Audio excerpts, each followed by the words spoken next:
Саламатсыздарбы, урматтуу жыйындын катышуучулары, урматтуу талапкерлер. Баарыбызга белгилүү болгондой, 28 майда Бишкек шаарынын Ленин районунда бир мандаттуу шайлоо округунан Жогорку Кеңештин депутатын шайлоо болуп өтөт. Жыйынга Ленин районунан бир мандаттуу шайлоо округунан депутат болом деген талапкерлер, Борбордук шайлоо комиссиясынын өкүлдөрү толугу менен, толукпу бар, өкүлдөр, мүчөлөрү толугу менен шайлоого тиешелүү болгон жергиликтүү бийлик өкүлдөрү, мэр дагы отурат, жана президенттик администрациясынан тиешелүү кызматкерлер катышып отурасыздар.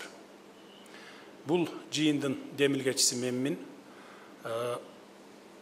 Үгүт иштери башталганга чейин эле бир 6-7 чогулталы дедик эле, бирок убакыттын тардыгына байланыштуу мына бүгүн жолугуп отурабыз. Үгүт иштерине уже 4 күн болуп кетти.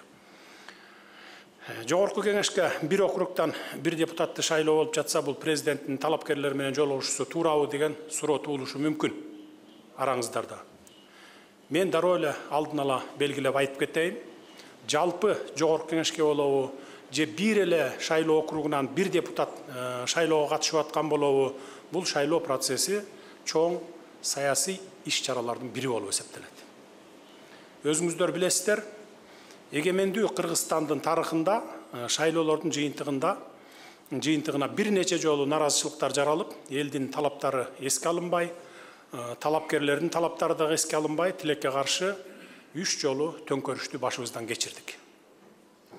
Мына ошондуктан биз өткөндөн сабак алып, ар бир шайлоого терең маани берип, тыкыр көңүл буруп, аны ачык айкын таза өткөрүп, элдин ишенимин кайтарышыбыз керек. Сиздерди чогултканымдын эң негизги себеби шайлоону таза өткөрүү. Бир эле тырмоокту кайра-кайра баса бергенден көңүлүбүз деле калгандай болду. Ошондуктан келиңиздер баарыбыз биригип шайлоолорду мындан ары таза так өткөрүп туралы. Шайлоо маданиятын жогорулатууга жетишүү биздин эң башкы максатыбыз болушу керек. Кандай гана шайлоолор болбосун, аларды таза жана так өткөргөнгө биздин саясий эрк жетет. Буга чейин бир эмес 2 жолу муну далилдеп бердик сиздерге. Мындан ары шайлоолор таза эмес өттү, менин добушумду урдап койду деген кыйкырыктардан алыс бололу. Бул бүгүнкү биздин шайлоо системасы менен шайлоолорду бурмалап, бирөөнүн добушун алып экинчисине берип, же болбосо бирөөнүн добушун көбөйтүп, бирөөнүкүн кемитип коюу мүмкүн эмес. Бүгүнкү шайлоо системасы менен мүмкүн эмес. Азыр ушул чогулуштан кийин өзүңүздөр Шайлдабекова менен чогуу барып кыдырып, аппараты менен, айтишниктери менен, өзүңөрдүн дагы айтишниктериңер болсо барып туруп, алардан сурагыла, эгер булардыкына ишенбесеңер, карап чыксаңар болот. Өзүңөр мындай бир көзүңөр жетет да, ошондо мындай жасап коюуга мүмкүн эмес экен. Адамдык фактор жок ал жерде. Сервер турат, компьютерлер иштейт, участковый избирательный комиссияларда урналардыкы автоматтык түрдө басып чыкканда келет дагы жыйынтыгын чыгара берет. Аны адам жасоого мүмкүн эмес. Ошондуктан мен айтарым, бирден өзлөрүнүн көзөмөлдөөчү айтишниктерин да коюп койсо болот да, туурабы? Шайлоо күнү эртең мененден баштап, кечки шайлоонун жыйынтыгы чыкканча чейин өзүңөрдүн эң көздөй болгон ишенген адамдарыңарды коюп койсоңор да болот. Серверди анан экранды карап отургандай кылып туруп. Урматтуу жыйындын катышуучулары, Кыргыз Республикасынын улуттук мыйзамдарын өзгөртүү жолу менен эл аралык стандарттарга ылайык эркин жана демократиялык шайлоолорду өткөрүү үчүн биз укуктук шарттарды дагы түзө алдык. Мен жогоруда айтып өттүм, мына бул шайлоо системасы, мисалы кошуна өлкөлөрдү алсаңыздар, бир дагы кошуна өлкөлөрдө, керек болсо өнүккөн өлкөлөрдө дагы биздин ушундай шайлоо системасындай система жок экен. Мына өнүккөн өлкөлөрдө азыр шайлоолор өтүп атат, кол менен санайт, илгеркиче, бизче. А бизде жарым сааттын ичинде жалпы жыйынтыгын чыгарып берип коет. Аларда болсо түнү менен санап эртеси күнү чыгарат да. Ошондуктан буну өз көзүңүздөр менен көрүп дагы ынансаңыздар болот. Мен дагы 2020 жылга чейин өзүм президенттик шайлоого катышканга чейин мен дагы ойлочумун. Мен да ошондой арам ойлочумун. Ушу Центр избиркомдон отуруп алып бир компьютершник жасап койсо керек. Шайлдабекова жасатып коет да деген бийликтин берген ушундай бир буйругун аткарып коет да деп мен деле ойлочумун да. Анан өзүм келип экскурсия кылып, көрүп, бардыгын көрүп, айтишниктерди киргизип көргөндөн кийин, анан мындай жасоого мүмкүн эмес экен деп мен шайлоого бардым. Шайлоо таза өттү, көрдүңүздөр. Административный ресурстарды колдонуп турбадык. Жергиликтүү бийликти иштетпедик. Кийинки Жогорку кеңештин шайлоосунда көрдүңөр. Албетте Жогорку кеңештин шайлоосунда Центр избиркомдун аппаратынан ошибка кетти. Булардын өзлөрүнөн да кетти. Мына руководство ошол жерде карап отуруш керек эле. Ал кеткени серверден кеткен жок. Серверден жаңылыштык кетпейт экен. Булар экранга коюп алып, ошол жерден өзлөрүнүн программасын иштеп алып, ошо менен бир ыңгайлуу кылып көргөзөбүз деген, бат-баттан чыгарып берип турабыз деген, ошол жерден ошибка кеткен. Бирок серверден эмес, баягы сбой берди го бир ошол моменттерде. А бирок сервер кайра эле оңдоп өзүнүкүн чыгарып койгондон кийин андай болбойт. Муну өзүңүздөр көрүп ынанып алсаңыздар болот. Убагында өзүңүздөр билесиздер, айрым талапкерлерге ар кандай артыкчылыктар берилип, президенттин батасын алыптыр, бийликтин кишиси экен деген түшүнүктөр болуп, ошону менен ошол кандидат өтүп кетчү. Албетте ага бийлик өкүлдөрү дагы жардам берчү сөзсүз. Мун жерден эч кандай жашыруун деле эмес. Мына баарыбыз эле ушул 30 жылдан бери ушу саясатта аралашып келаткан саясатчылар отурабыз. Айрым талапкерлер үчүн административдик машина иштечү, мамлекеттик жана социалдык тармактын кызматкерлери үгүт иштерине курал катары колдонулушчу. Ал эми айрым талапкерлерге болсо бийлик тарабынан тескерисинче бут тосуулар болуп келген. Муну өткөрбөгүлө, муну өткөргүлө деп. Бүгүнкү күндө мындай адилетсиз, мыйзамсыз аракеттерге таптакыр жол жок. Бербейбиз. Сиздерден дагы суранабыз. Бийлик өкүлдөрүн иштетпеңиздер шайлоого. Бул мугалимдерди, врачтарды, айыл өкмөт, аким, же бийликте иштеген туугандарыңар болсо, колдон келишинче иштетпегиле. Граждандык коомду колдонгула, сатып албагыла добуштарын, мажбурлабагыла сатууга добуштарды. Таза өткөргөнгө силер дагы аракет кылгыла. Биз эми мыйзамсыз аракеттерге таптакыр чекти койдук деп мен ишенимдүү түрдө айта аламын. Анткени буга чейин мен өзүм деле башымдан өткөн, мен камакта жатканда Текебаев экөөбүзгө мандат берген эмес. Бизди түрмөдө жатат, камакта жатат, буларга болбойт деп эле мына Шайылдабеков айым бербей койгон. Бүгүн мына түрмөдө жаткандар дагы алды, канчасы өттү? 3 өттү. 3 катталды мына. Катталып, талапкерликке мандат алды. Мен шайлоо процессине кийлигишкенге албетте укугум жок. Бирок жашырбай эле айтам, бир жума мурун, 10 чакты күн мурун Нуржан Кармайбековага чалдым, айттым.